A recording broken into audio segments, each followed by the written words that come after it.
Juste avant qu'on commence, s'il vous plaît, juste, je voudrais appeler la jeunesse dont parlait Muriel, et tu as raison d'en parler. Cathy Ferrand dit Salinas pour Nice Label et Marie Gag pour Nice Label et le théâtre, qui veulent vous dire un petit mot. Tout d'abord, merci beaucoup Muriel pour vos mots qui nous vont droit au cœur et qui correspondent bien à ce qu'on veut être et à ce qu'on veut faire. Merci infiniment. Merci aussi à tous ceux qui sont là. On reconnaît des têtes. Il y a des anciens. Ça fait plaisir de vous revoir. Il y a des gens du théâtre auxquels j'ai été aussi pendant un moment. Donc merci à tous ceux qui sont venus pour fêter avec nous ces 70 ans de Nice Label. Et 90 ans du théâtre niçois de Francis Gag.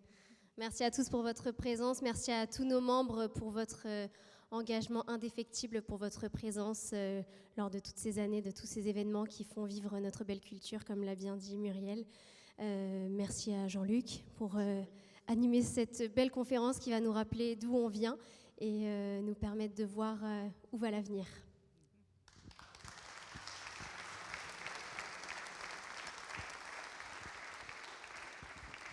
Merci à vous. Alors, Marie et Cathy disaient que, et Muriel disait ça aussi, que de connaître ses origines, savoir d'où on vient justement, ça nous permet quand même un peu d'avancer, quoi. Et vous allez voir que ce dont on va parler là, c'est évidemment beaucoup du passé, puisqu'on parle de Francis Gag, on parle d'un héritage.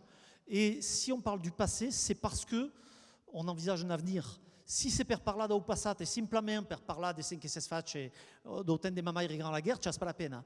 Ma se au contrario avem des projets, avem un veuil d'avant ça, ben à qui l'y siamo.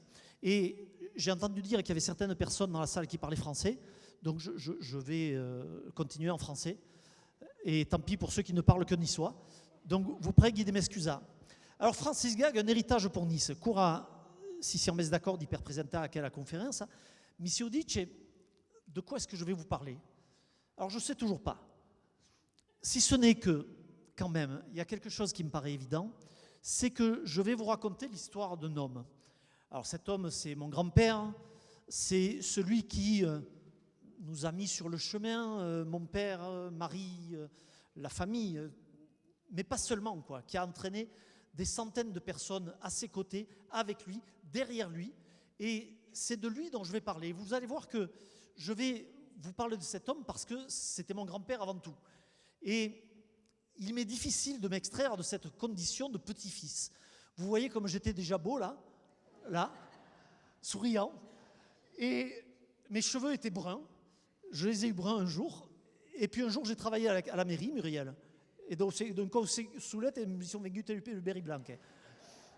Et donc, je me suis dit, évidemment que je vais parler d'un homme public. Mais je ne peux pas enlever de mon esprit, de ce que je suis, que cet homme, avant tout, moi, je l'ai toujours vu comme le grand-père que vous voyez là, affectueux, tendre. Il m'appelait mon ratounet. Alors à l'époque, je trouvais ça gentil, quoi. Maintenant, je trouve ça un peu ridicule. Je ne voudrais pas qu'on m'appelle mon ratounet. Mais quand même, je ne peux pas enlever ça de mon esprit. Et vous le voyez là, on la reverra tout à l'heure avec ma grand-mère Pierrine. Alors évidemment, cet homme qui a vécu de 1900 à 1988, c'est un homme qui a vécu par le rêve et qui a vécu plusieurs vies. Et vous allez voir que j'ai construit ce propos, cette causerie, comme il le disait lui-même quand il donnait des conférences au CUM, j'ai construit ce propos comme sa vie, le tourbillon de sa vie personnelle, sa vie professionnelle, sa vie théâtrale, sa vie d'homme public. Vous allez voir, c'est assez ébouriffant. Ébouriffant parce que, d'abord, on va constater qu'il nous laisse non seulement un héritage, mais de multiples héritages. De multiples héritages, dont un qui est familial, on y reviendra, un héritage culturel, un héritage évidemment linguistique et un héritage patrimonial. Et dans tout ça, il y a toutes les facettes de cet homme que vous allez retrouver, et je peux vous en parler évidemment au centre de lui. Il y a cet amour pour Nice, cette terre qui a accueilli ses parents vers la fin du XIXe siècle, on va y revenir. Il y a au sein de cet homme aussi beaucoup de rêves. Loupantaï, il en a parlé toute sa vie, il disait « je suis un rêveur impénitent ». Il y a l'intégrité, et personne, je crois, un jour n'a pu remettre cela en cause. La connaissance, puisque c'était une encyclopédie vivante, et aujourd'hui, alors même que mon père détient les archives de mon grand-père et qu'il les lit consciencieusement, un livre après l'autre, régulièrement, il me dit, voilà, ton grand-père, il a pris des notes. Tout ça, il a lu, ces milliers de livres, il les a lus, il les a annotés, il les a utilisés. Alors évidemment, cet homme, c'est aussi l'humilité, c'est la malice, au sens de, vous savez, cet œil malicieux, cet œil qui pétille, qui a le sourire dans les yeux, en fait. C'est la générosité, on y reviendra tout à l'heure parce que c'est visible au travers de ses engagements associatifs. Et évidemment, c'est sa foi en l'homme, sa foi en Dieu, qui a guidé toute sa vie. Et ces derniers jours, sur son lit de mort, là-haut, à la clinique de Cimier, il faisait encore des projets. Parce que toute sa vie a été guidée par la construction, la conception, l'avancée, le demain. Alors, on a vu que ce que j'allais vous raconter, c'est donc l'Historia d'una vita.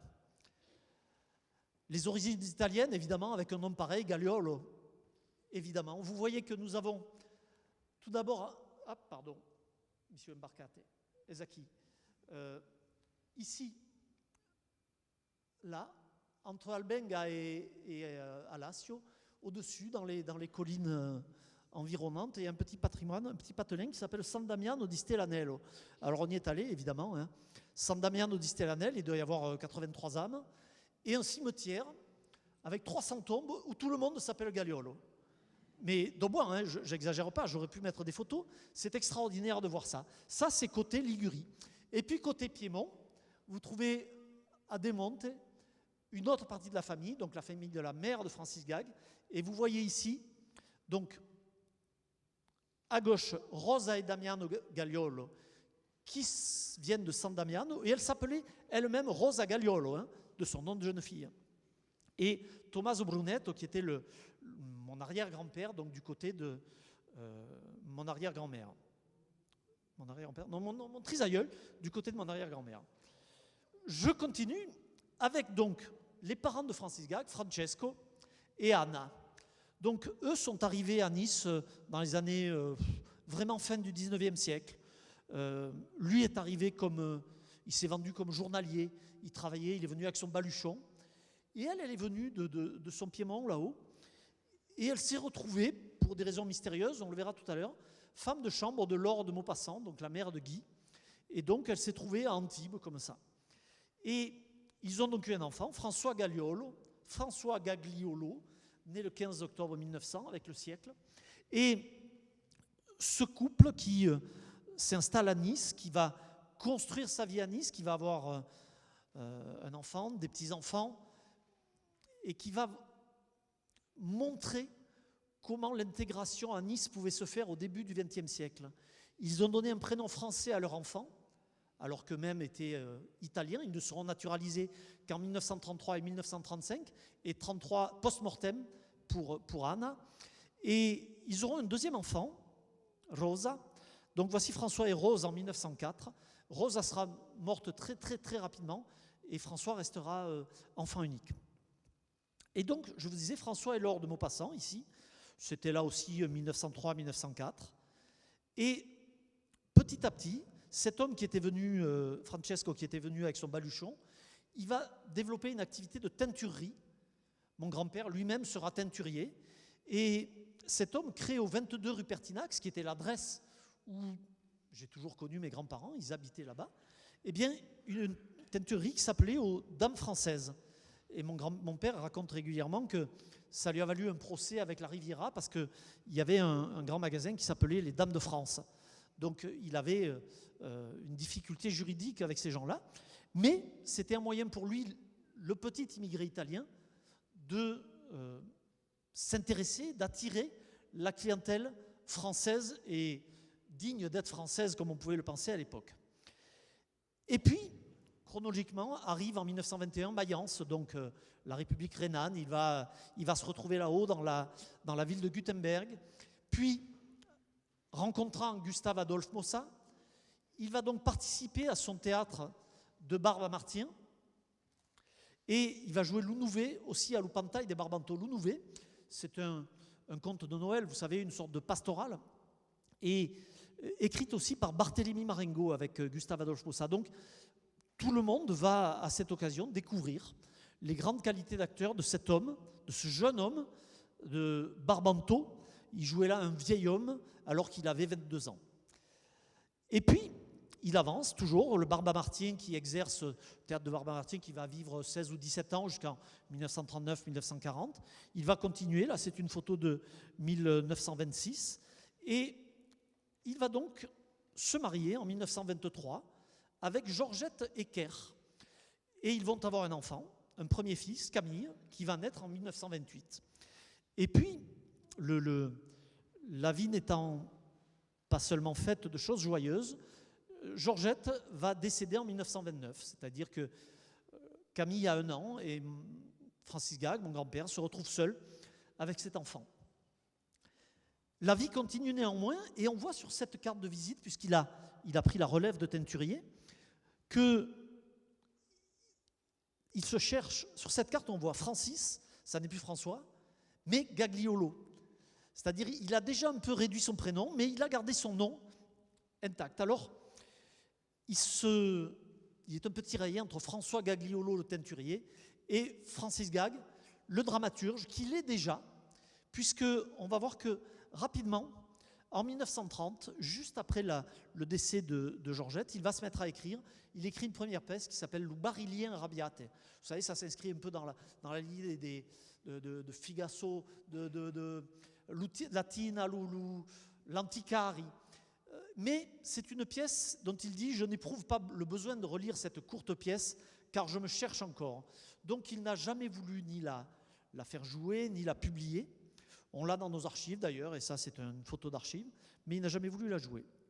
Et puis, 1930, c'est important pour lui parce qu'il découvre d'une certaine manière le Félibrige et Frédéric Mistral. Vous savez que tout au long de son parcours d'écriture, il a été très souvent attiré par le côté de la Provence, plus peut-être que par ses origines italiennes.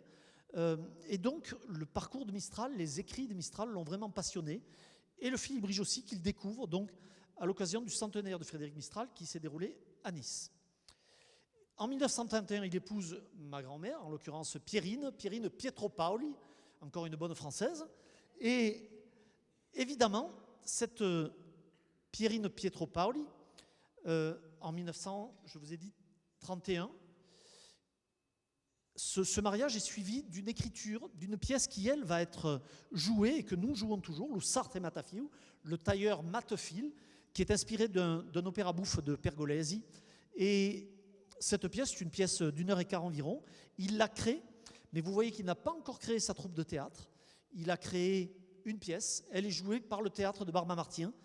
Et cette première expérience lui fait dire que la vie est belle, que le rêve nous habite. Je sens cependant s'installer en moi le désir, chaque jour plus pressant, le besoin de me désengager, de me renouveler, de faire œuvre personnelle. Un seul moyen pour cela, fonder ma propre troupe de théâtre. C'est ce qu'il va faire donc, puisque en 1933, il crée le théâtre niçois de Francis Gag.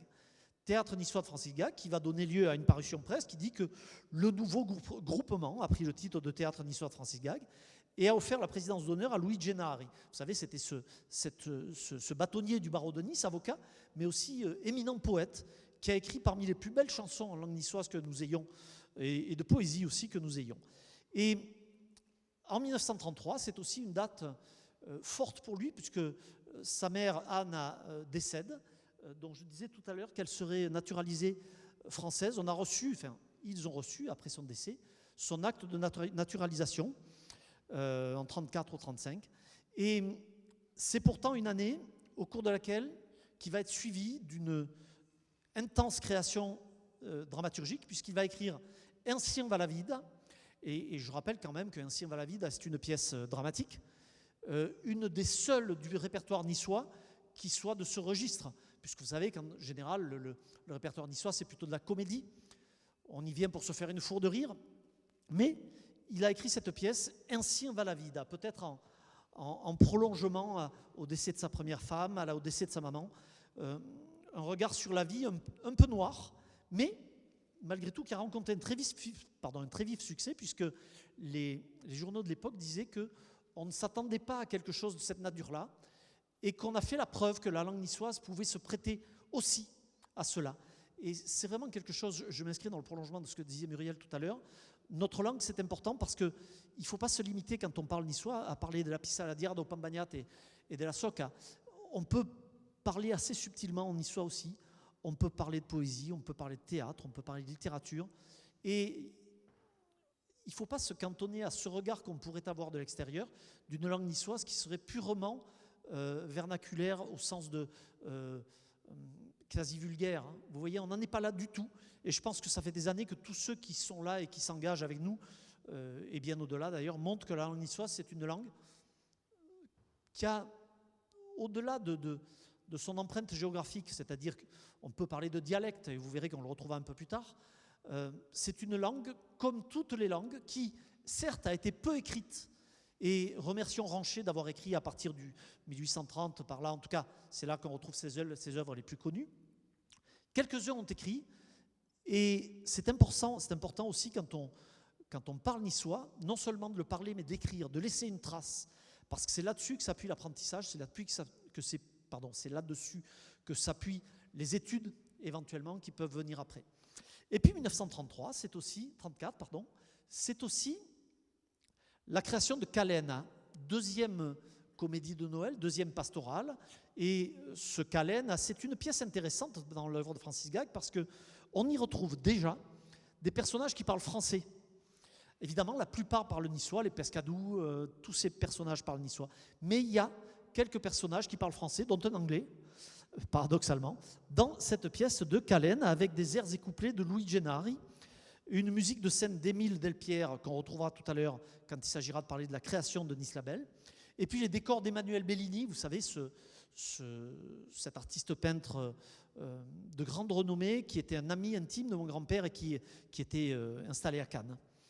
Et puis, 1935, les malheurs s'enchaînent puisqu'il perd son père, Francesco, et malgré tout, parce que la vie continue et parce que son esprit bouillonne en permanence, il dit que c'est en assistant au jeu de la piñata que l'idée me vint d'en faire le point de départ d'une pièce de théâtre où l'on verrait les habitants du village de Ribassière divisés en deux clans, se disputant farouchement la possession d'une marmite découverte dans les souterrains du château seigneurial.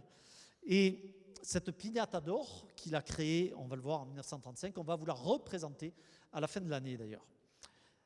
Théâtre niçois de Francis Gag, la piñata d'or 1935, et la photo que vous voyez là est une photo de 1982, où nous avions joué sur la place du Portal à Levens, ma chère Ghislaine.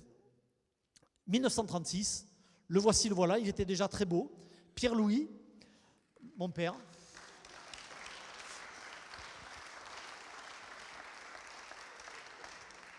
Il y a une réplique dans les deux vieux qui dit Lucano a pas changiate.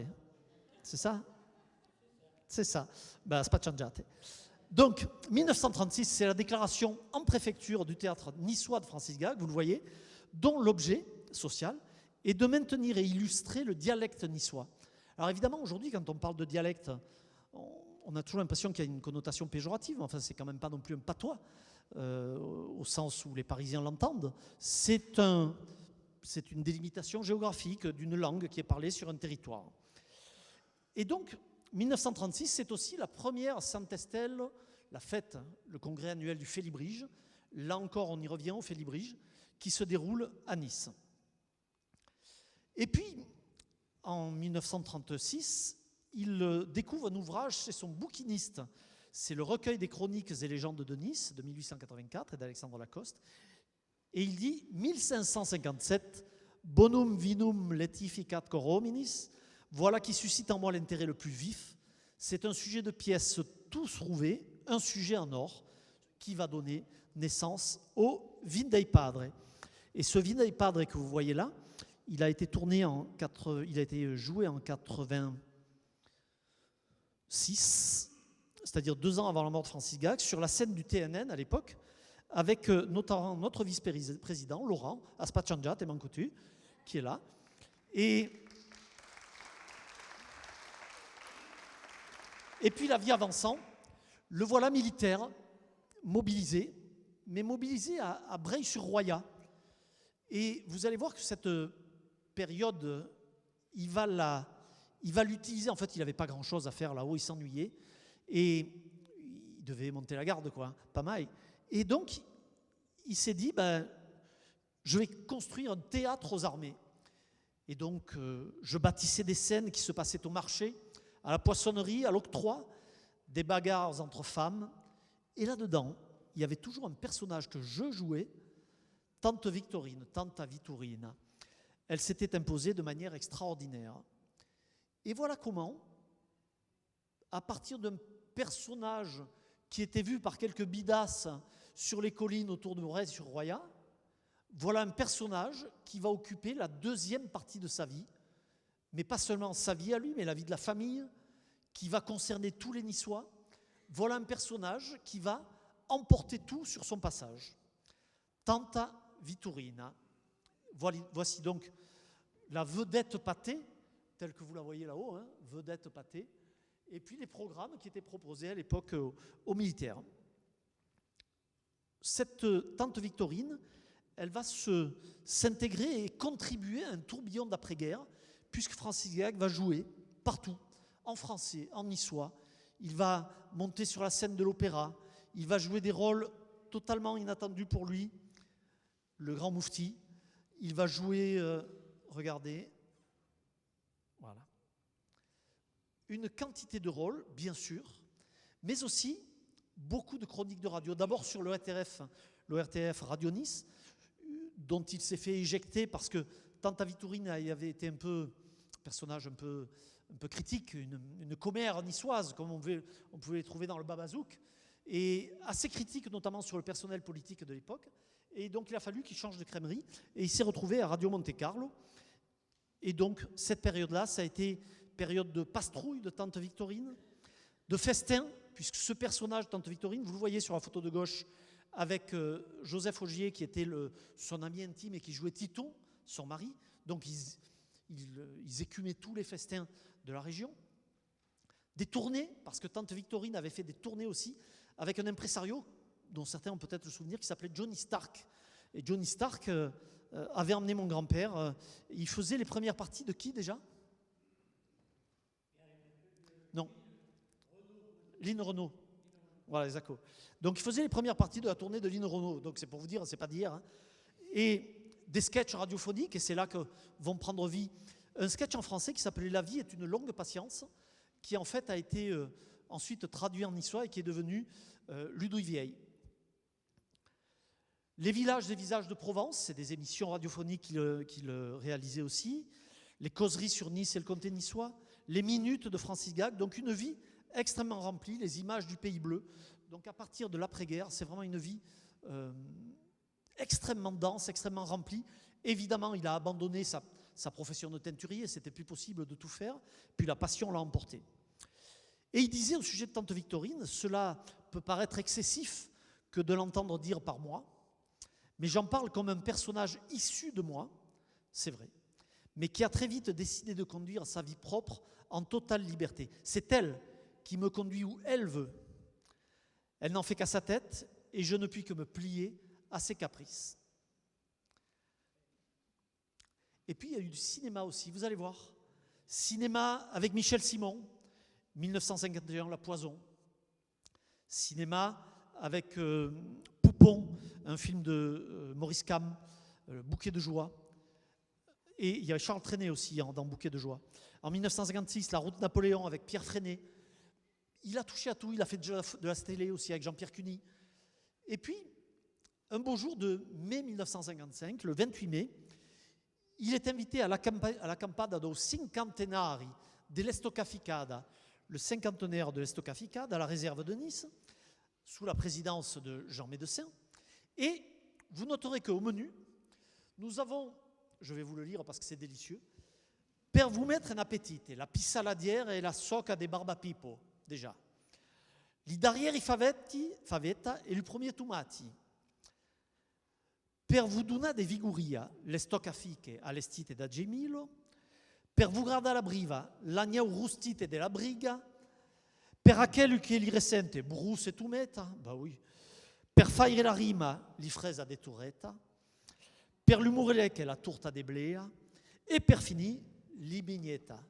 Fais un plaisir, pourtant un de bignetta che come li baieta. Et évidemment, vin d'embelete, café et branda. Un sortant d'aquí, si escuche, anas vous faire un peneke. Et ce jour-là, ce qui est intéressant, c'est que ce jour-là, Jean Médecin prend la parole, remercie Francis Gag parce que ses amis avec qui il chantait, il dansait, il faisait du théâtre, avaient fait une prestation et Jean Médecin avait été emballé. Et il avait donc sollicité à ce moment-là Francis Gag pour créer un groupe folklorique. Et il va commencer à y travailler en 1955. On a des kilos de notes là-dessus. Je vous en ai mis que quelques-unes, mais mon grand-père écrivait sur des papiers pelures comme ça. Une écriture un peu... Il n'y a que toi qui arrive à le relire désormais. Hein. Moi, de moins en moins, oui. Ça présage un bel avenir. Constituer, disait-il, écrivait-il, une brochure manuscrite ou imprimée où nous reproduirions les costumes anciens, d'après les gravures d'époque, et au-dessous, le costume reconstitué. Donc il va véritablement s'appuyer sur des archives pour reconstituer ce que sont aujourd'hui les costumes de Nice Label. Puis il va dire aussi, parmi ses projets, il y avait aussi le projet de constituer une maison qui accueillerait Nice Label. Il va étudier la possibilité de constituer au sein de Nice Label une classe d'enfants. Et on verra tout à l'heure que tous ces projets ont vu le jour grâce aux équipes qui se sont succédées. Alors évidemment, il a aussi l'idée de ce que doit être le répertoire de danse. Il sera extrêmement étendu et varié, allant de la gracieuse ronde de mai, soigneusement décarnavalisée, pardonnez-moi le néologisme, à la danse de cour, de la barcarolle aux chansons nouvelles de Gennari, en passant par une évocation des carnavals d'autrefois, présentés sous l'aspect truculent, burlesque et cependant de bon goût, dont nous imaginons volontiers qu'il devrait être ainsi ou qu'il gagnerait à l'être. Et puis, parmi les notes qu'il prend, je vous ai relevé quelques passages intéressants parce qu'il écrit que Maître Durozois, maître de ballet de l'opéra, s'est déclaré très intéressé par notre projet et s'est mis à notre disposition. Et c'est lui qui, sur la base des danses traditionnelles, a créé le répertoire de danse de Nice Label. Il dit aussi que Maître Émile Delpierre, que nous avons déjà vu tout à l'heure lors de la création de Calène, qui était le maestro, dont je n'ai pas alloué les mérites, accepte d'assurer la direction chorale du groupe. Il écrit aussi que messieurs Pélafiné et André Guis, qui présidaient aux destinées du folklore en France, se sont déclarés enchantés de nous accueillir et décidés à nous soutenir, d'autant plus que Nice est en passe de devenir le siège de la Confédération mondiale du folklore. Ça ne mange pas de peine de l'annoncer. Hein. C'est jamais facile. Ensuite, André Compan, secrétaire général de l'Académie nissarde, offre d'assurer bénévolement des cours de langue niçoise à nos membres. Et enfin, je garde pour la fin Gustave Adolphe Mossa, conservateur du musée Chéré, nissardan érudit, autant que modeste, qui nous soutient de ses judicieux conseils et de sa confiante amitié. Et ça a été jusqu'à prêter le musée Chéré à Nice Label les premières années de sa vie pour ses répétitions. Vous répétiez, tu t'en rappelles Laurent aussi certainement, au rez-de-chaussée du musée Chéré, au niveau du jardin, dans un local qui vous était prêté par Gustave Adolphe Mossa. Et puis bien sûr, il y a un moment où Francis Gag écrit à Jean Médecin, le 4 mars 1956, en lui disant la réunion constitutive du groupe Nice Label est programmée, qu'il espère la venue du maire, et il lui dit aussi « Je vous remercie à nouveau pour la précieuse marque de confiance dont vous m'avez honoré en me confiant la réalisation de ce groupe.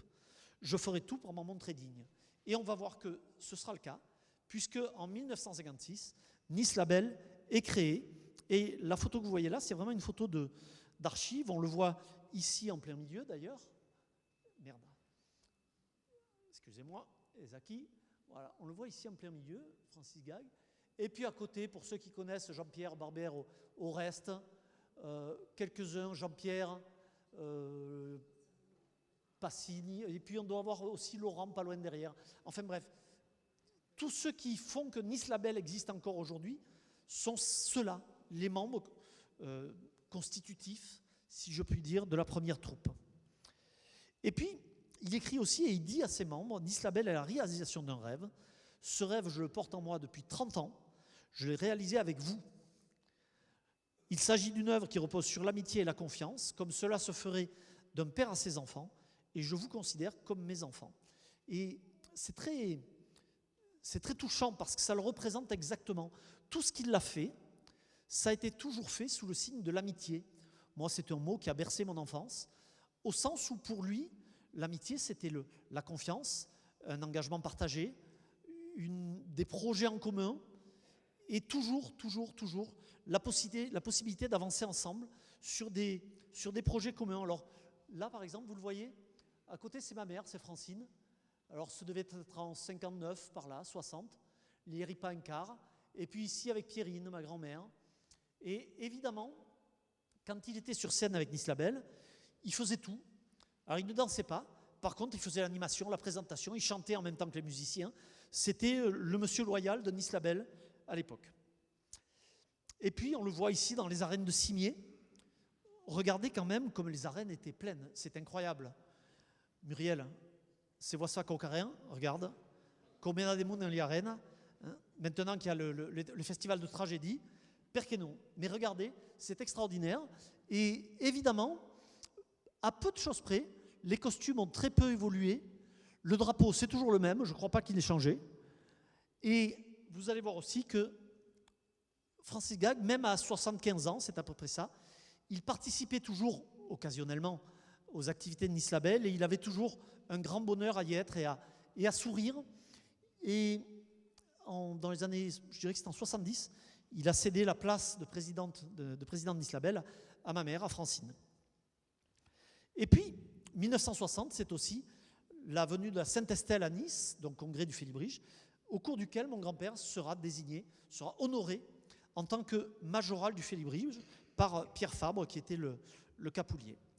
Et puis en 1962, quelque chose dont on parle peu, mais qui est très révélateur de ce qu'il était. En fait, à l'origine de ce projet, de la création de l'œuvre des Petites Vieilles, c'est la notoriété de Tante Aviturine qui provoque ce déclic en lui.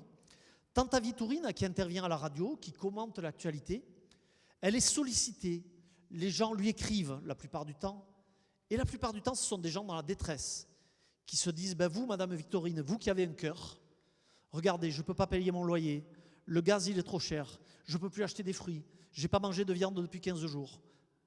Eh bien, Tante Victorine, elle s'est rendue compte de la misère, et particulièrement de la misère des femmes. Et il a créé une œuvre qui s'est appelée d'abord l'œuvre des Petites Vieilles, qui s'appellera ensuite Fondation Francis Gag, et on verra qu'elle s'appellera encore ultérieurement Solidarité Francis Gag. Création de l'œuvre des Petites Vieilles qui a vocation à venir en aide, donc l'entraide aux personnes âgées des deux sexes. Mais on sait que très souvent, la plupart du temps, ce sont les femmes qui étaient bénéficiaires. Alors c'était à partir de dons qui étaient faits à l'association, Francis Gag et son association payaient le gaz, payaient l'électricité, amenaient un panier, réunissaient les gens pour Noël, les faisaient manger, leur offraient un repas, chantaient, dansaient, faisaient venir Nice Label, faisaient venir le théâtre. Et tout ça, ce mesclun d'associations, si vous voulez, avait une vocation qui était la vocation de bienfaisance, tout simplement. Et d'ailleurs, on le verra tout à l'heure, cette association est toujours reconnue par la préfecture depuis une dizaine d'années comme association d'utilité. Donc si vous faites un don, pensez-y, 66% de réduction. Marquez-vous-le. 1964, on avance, la marche à la crèche. Alors ça, c'est intéressant parce que vous remarquerez qu'il n'a plus écrit de pièces de théâtre depuis 1937. Tout simplement parce que la guerre est passée par là et surtout Tante Victorine est passée par là. Et elle lui a bouffé la vie et il n'a plus écrit. Et vous remarquerez aussi que quand vous regardez la marche à la crèche, le personnage central de cette marche à la crèche, de cette pastorale, c'est Tante Vitorina. Parce que le public l'attend et donc il la met dans une pièce de théâtre, comme il va mettre Titon, son mari d'ailleurs, conte de Noël de Francis Gag, musique d'Émile Delpierre, décor de Bellini, sur la scène du théâtre municipal du Vieux-Nice, qui sera un peu plus tard, comme par hasard, le théâtre Francis Gag. Et puis dans les années 70, il va enchaîner aussi des publicités, vous savez, des publicités pour Malongo, pour Molinello. Et bien sûr, on retrouve Tante Victorine dessinée par Bellini avec Ambarra du Monte Carlo, mais avec un cavagno, un panier où il y a écrit Malongo, bien sûr. De la publicité. Et 1976, c'est le décès de ma grand-mère, de sa deuxième femme, de Pierrine. Malgré tout, aussi, la vie continue puisqu'il va enchaîner les tournages vidéo. Toutes les pièces de théâtre de Francis Gag ont été tournées par les films de Leffray, ont été disponibles en VHS, et maintenant, évidemment, nous les avons numérisées. C'est des conférences, des livres. Vous savez, ce fameux théâtre niçois que l'un d'entre vous a eu la gentillesse de me faire signer tout à l'heure, édité par Philippe Tiranti, en 1970. Et puis, un peu plus tard, avec Françoise Arnulf, il va écrire un livre de souvenirs édité par Bernard Assaut, en, je dirais, début des années 80. Des livres, des émissions télé, toujours, des articles, des voyages, des conférences. Et puis aussi, de la scène toujours. Et là, il joue dans une pièce à 3 personnages, une comédie quasiment circassienne, portée par Johnny Stark. Et il joue le clown aux gants jaunes, qu'il joue donc en 1957 et qu'il rejouera en 1982 ou 83. Ça, c'est une photo de 83. Il reprendra cette pièce au Festival du Cirque de Monaco. Et il continue dans la recherche de fond aussi. Pourquoi la recherche de fond ? Eh bien parce que son association de l'œuvre des Petites Vieilles nécessite de trouver de l'argent parce qu'il s'est pentaillé. Il s'est rêvé à partir d'un don qui lui a été fait par une veuve inspirée, la veuve d'Ozol, lui a donné un terrain de plusieurs milliers de mètres carrés au Broc. Et il s'est pentaillé de faire construire une maison qui serait une maison de repos, une maison de vacances pour les personnes âgées nécessiteuses. Cette maison a été construite uniquement sur la force du don, sur le don des entreprises qui ont donné des matériaux, qui ont donné de la main-d'œuvre, sur le bénévolat, sur la base de l'amitié dont je vous parlais tout à l'heure. Cette maison a été inaugurée en 1978. Tante Victorine a réalisé son rêve. Et cette maison existe encore. Alors évidemment, les contraintes juridiques, administratives, de sécurité ont fait que l'association ne pouvait plus la porter. Elle a donc été donnée à la commune du Broc, en contrepartie de quoi la commune s'est engagée à lui conserver sa vocation sociale. Et c'est toujours le cas de cette maison qui est toujours utilisée pour des personnes dans le besoin. 1980, il écrit une dernière pièce qui sera Seigneur et Guillaumette, inspirée d'un conte médiéval de Nuno Julien, que vous voyez en photo, qui était une amie à lui, très proche, qui était elle aussi félibresse, oui, qui était, je crois bien, majorale du Félibrige. Et donc, à partir de ce conte médiéval, il écrit Seigneur et Guillaumette. C'est l'histoire d'une jeune pucelle, pardonnez-moi, qui va se faire épouser par un vieux barbon, un vieux noble, Seigneur Blaise. Et vous les voyez en photo en bas. Donc Francis Gag jouait ce rôle-là avec Cathy. Et évidemment, cette pièce, c'était très inhabituel. Vous aviez des costumes médiévaux. Et on l'a joué sur la scène du Théâtre National de Nice pour la création. Et c'était absolument somptueux, car inattendu. 1988, Francis Gag nous quitte le jour de la Saint-Valentin. Et il nous laisse en héritage une troupe de théâtre niçois, un groupe folklorique, Nice Label, une association de bienfaisance, Solidarité Francis Gag, des chefs-d'œuvre populaires. Certains reconnaissent le Louis Padre comme un chef-d'œuvre de la littérature doc, qui avait d'ailleurs été étudié dans le concours du CAPES il y a quelques années, CAPES d'Occitan. Des reportages, des archives, des films, des écrits de toutes sortes. Et puis, après sa mort, la municipalité d'époque, Jacques Médecin en l'occurrence, décide de l'honorer et donne son nom au théâtre municipal du Vieux-Nice, qui devient désormais Théâtre Francis Gag. Il porte toujours ce nom et il est bien ancré d'ailleurs aujourd'hui dans l'esprit de tous. Il fait partie des belles salles municipales.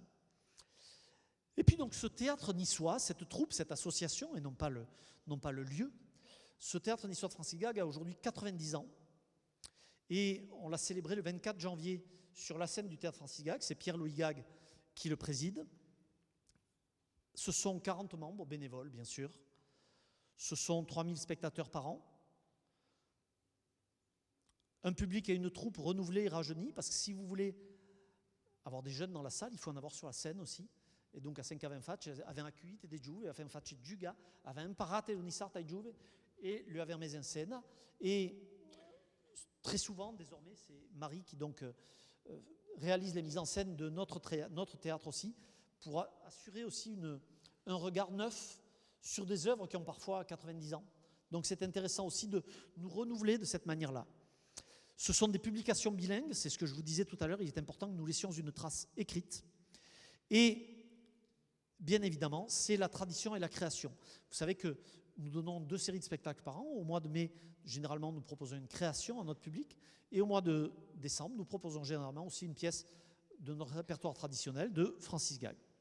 Ainsi, nous avons aujourd'hui 31 pièces à notre répertoire, dont 22 créations depuis 1988. C'est-à-dire que le départ, la mort de Francis Gag n'a pas été un acte de décès de la troupe. Bien au contraire, nous avons voulu nous inscrire dans la draille, dans le sentier, dans la trace qu'il nous avait montrée, et nous créons de manière incessante, et on ne crée pas pour créer, mais on crée aussi pour témoigner de ce qu'est l'histoire de Nice, de ce qu'est, ce dont parlait Muriel tout à l'heure, l'humour niçois, la joie de vivre niçoise, de ce qu'est notre territoire, nos traditions, nos coutumes, nos us. Et dans toutes ces créations, voilà quelques photos qui sont assez révélatrices de la diversité de ce que nous avons pu créer, diversité des lieux, des personnages, des thématiques, des époques. Nous essayons véritablement de laisser un témoignage de notre cité au travers de l'histoire. Depuis le Moyen-Âge, il n'y a que la préhistoire qu'on n'a pas fait pour l'instant, mais à cause un peu compliqué. Du Moyen-Âge, globalement, avec une pièce de Sauvaille notamment, jusqu'aux années 60-70. Donc ça, c'est 31 pièces au répertoire et 22 créations. Voilà tout ce que nous avons fait depuis toutes ces années. Chacune de ces pièces a été jouée, a accueilli des milliers de spectateurs. Et je pense que sur les 38 années qui viennent de passer, on a accueilli plusieurs dizaines de milliers de spectateurs au Théâtre Francis Gag, mais aussi ailleurs, puisqu'on est allé jouer en Italie, on est allé jouer en Russie, en Provence, à l'étranger donc. Et de ce fait, voilà ce théâtre niçois aujourd'hui extrêmement vigoureux. Le programme 2026 de ce théâtre, nous en avons parlé tout à l'heure, c'est la pièce que nous vous présenterons au mois de mai, Campaneria, Histoire de cloche. C'est une pièce que j'ai voulu écrire pour nos 90 ans, parce que 90 ans, c'est une marque du temps. Et j'ai voulu écrire donc une pièce sur le temps, sur la mesure du temps, sur la manière dont les Niçois, en deuxième moitié du 19e siècle, pouvaient arriver à savoir quelle heure il était dans la journée, quoi. Parce que vous aviez les cloches des églises qui sonnaient plus ou moins à l'heure. Les horloges communales, il y en avait 2 à l'époque, qui sonnaient, si elles n'étaient pas en panne, plus ou moins à l'heure. Les campaniles des hôtels qui sonnaient généralement pour appeler leurs clients à déjeuner à midi. Et puis aussi les cadrans des gares qui avaient 3 aiguilles. Une pour les heures, mais 2 pour les minutes. Parce qu'il y avait les minutes de Nice et les minutes de Paris. Non, mais d'Aubois, on a 18 minutes de retard d'avance au soleil sur Paris, quand Brest a 28 minutes de retard sur Paris. Donc c'est pour vous dire qu'à l'époque, cette mesure du temps, c'était une notion qui m'intéressait, parce que ça devait vraiment être le pâtis, pour savoir l'heure qu'il était, et donc engendrer un tas de difficultés. D'où l'apparition du canon de Nice, on le trouvera dans cette pièce, avec Lord Coventry, enjolivé, mais aussi, en 1891, l'apparition de cette loi votée à Paris par nos députés. 1891, c'est la loi sur l'uniformisation du temps à Nice et en France. Pourquoi ? Parce que l'installation du réseau ferroviaire nécessitait évidemment que les trains arrivent à la même heure, à la bonne heure. Et donc il fallait que toutes les villes de France aient la même heure. Donc on a décidé d'aligner notre heure sur celle de Paris, ce qui a évidemment provoqué quelques tracas chez les Niçois que je vous présenterai dans cette pièce aussi. J'ai voulu que tous nos comédiens soient en scène, et la quasi-totalité de nos comédiens sont en scène, 21 comédiens. La vingtaine qui manque, c'est notre trésorière, c'est la graphiste, c'est les accessoiristes, les décorateurs, le metteur en scène, bref, Cadion Liès. Et donc, en scène, nous y serons, vous y serez tous. 21 comédiens, nous vous y attendons du 13 au 24 mai. Vous pouvez déjà réserver en ligne ou par téléphone. Et puis, au mois de décembre, on vous présentera la Pignata d'Or, une reprise de Francis Gag, bien sûr, un des 2 ou 3 grands classiques de Francis Gag. Ce sera 10, 11, 12 et 13 décembre prochain. Évidemment, là encore, alliance de tradition et de création pour les 90 ans du théâtre niçois. Et puis, on célèbre aussi les 70 ans de Nice Label. Ces 70 ans, c'est plusieurs présidences, puisque après Francis Gag d'abord, après Francine, qui a présidé le groupe en gros des années 70 à 2010, date de son décès, il y aura eu Stan et Sylviane Palomba, Benjamin Martinez, et aussi, désormais, Cathy Ferrandi, Salinas et Marie Gag, que vous retrouvez ici et que vous avez vu tout à l'heure. Évidemment, entourés, comme nous tous dans nos associations, par un nombre de bénévoles. Bénévoles, c'est vraiment un mot qui veut tout dire, quoi. C'est ceux qui veulent bien, c'est ceux qui ont la bonne volonté. On a tous envie de bien faire dans ces associations et vraiment, je vous assure qu'on est tous, on a cette chance d'être portés par ce projet commun et donc nos associations vivent bien pour cela aussi. Nice Label, ce sont 125 membres bénévoles qui ont désormais une maison, comme l'avait voulu Francis Gag, comme l'avait pentaillé Francis Gag, la maison Francine Gag, là-haut, à Nice-Nord, près de l'IUFM, avenue Frédéric Mistral. Ce sont du folklore pour les ados, pour les enfants, pour les adultes. Je vous rappelle que Francis Gag voulait que les enfants découvrent la danse traditionnelle aussi. C'est un groupe de ballet, il est Mike Ako, qui eux animent la fête des Mai, animent un tas de fêtes où ils jouent des musiques traditionnelles aussi et font danser les gens. Muriel, à la fête des Mai, tu iras sur la scène faire le ballet Mécadion. Nous avons ensuite des ateliers de la couture, du chant, du théâtre pour les seniors, de la langue niçoise, des créations de toutes sortes. Et évidemment, cette diversité d'actions, c'est ce qui fait toute la richesse de Nice Label aujourd'hui, qui ne se limite pas simplement à la danse. Puisque ce que vous allez découvrir en 2026 pour cet anniversaire, vous allez voir que le 31 mai, vous sera proposé la journée du folklore dans le livret de Cimier, dans les jardins. Le 7 juin, le ballet au kiosque du jardin Albert Ier. Le 3, 4 et 5 juillet, le festival La Salade niçoise, c'est désormais une tradition, à la maison Francine Gag. Le 19 septembre, dans le cadre des Journées du patrimoine, une expo photo qui permettra de revenir aussi sur toute cette histoire de 70 ans. Le 18 octobre, une chasse au trésor de la maison Francine Gag à la colline du Château. Donc ça, je vous invite à y participer. J'y serai. Comptez sur moi. Le 14 novembre, une journée portes ouvertes à la maison Francis Gag, Francine. Et le 18 et 19 décembre, sur la scène du théâtre Francis Gag, C'est Tentant d'Épentail, un spectacle conçu pour cette occasion. Et puis enfin, quelques photos pour vous montrer la diversité, là encore, des costumes que Francis Gag avait souhaité et qui sont toujours utilisés et qui sont à la fois issus de documents d'archives, mais aussi, pour ceux qui relèvent des costumes de carnaval, ont été conçus plus récemment et sont exactement à l'image de ce qu'il souhaitait. Venons-en à l'œuvre des Petites Vieilles, donc je vous rappelle qu'elle a été créée en 1962, elle a donc 64 ans. Elle s'appelle aujourd'hui, depuis 2014, Solidarité Francis Gag. Elle est destinée à venir apporter une aide aux personnes âgées dans le besoin. Elle contribue à leur fournir des lunettes de vue, des prothèses auditives, des prothèses dentaires, le pédicure, et leur offre des rencontres régulières autour d'une table, autour de la musique.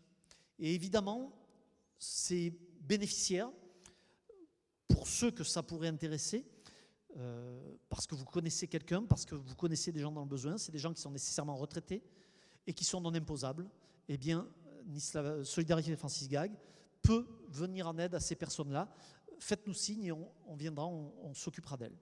On a Claire qui préside l'association désormais a un partenariat avec le CCAS, avec la Ligue de lutte contre le cancer.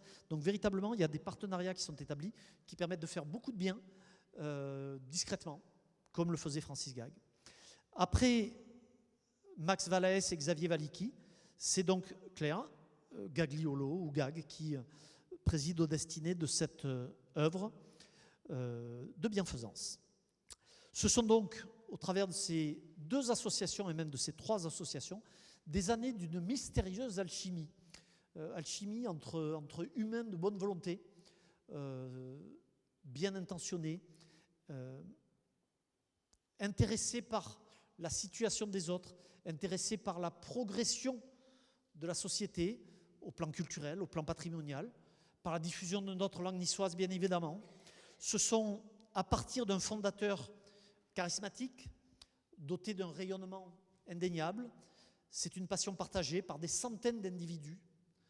C'est une amitié renouvelée, des membres engagés au service de Nice, de sa culture, de sa langue, de ses traditions. C'est ce qu'on appelle le miracle gag. Merci.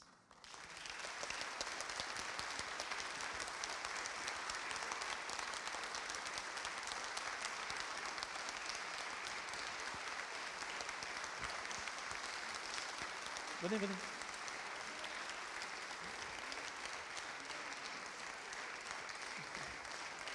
Pépé.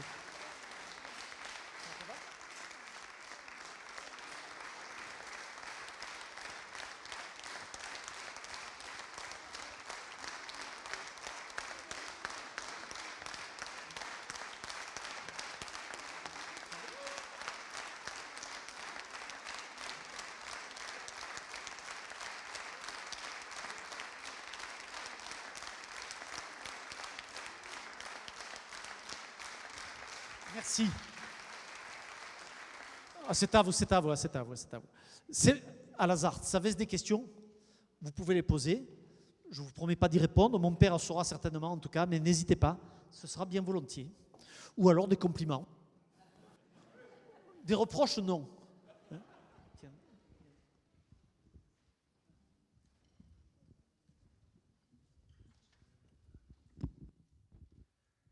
Allora, come capite che qui si parla Nissarte, parli un po' l'Unissarte, voi sapete il vostro paese che è nasciuto a Nissa, ma dei parenti venuti d'Italia, come tanti altri, e come fate a parlare, a scrivere tan bene quella lingua? Dove è che la impara? Alla scuola, alla carriera, gli altri piccioni? No. Come fa?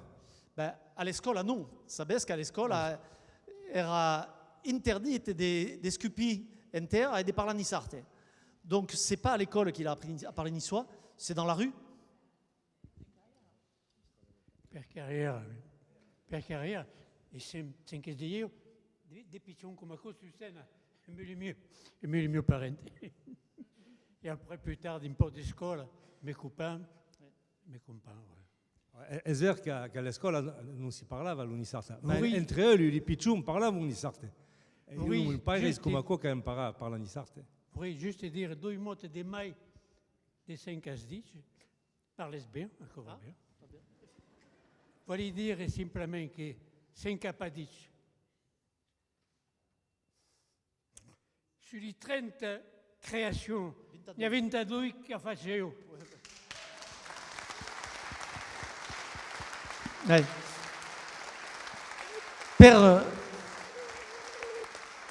Per revenir à la demande des Genovese et à qui c'est une question qui s'est posée régulièrement, mais la langue niçoise a été un vecteur d'intégration pour tous nos anténates, hein, parce que c'était plus facile pour Francesco et Anna de comprendre et de parler le niçois per carrière hein, que de parler français. Et donc, ils ont appris le niçois Kumako per carrière, et le petit François a imparato lo francese alla scuola e l'Unissarte per carriera, pas mai. Et il s'appelait François et pas Francesco. Hein.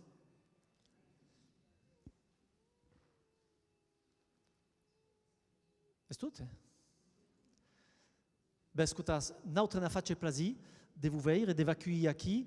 Merci à Cathy Kozanik qui nous accueille dans son cum, dans lequel mon grand-père venait faire ses causeries.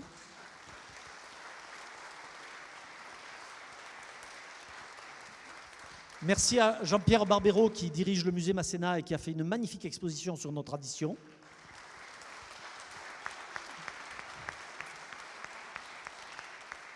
Merci à Eva Del Innocenti qui dirige le patrimoine pour la ville de Nice, qui fait un travail formidable. À Ghislaine Bissini qui dirige l'UCAT, le collectif des arts traditionnels, qui fédère une grande partie des associations niçoises autour de ceux qui nous intéressent. Donc, Gramassi en va au trétouille et à Siveire.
Gramassi ai musicanti di Nissa la Bella.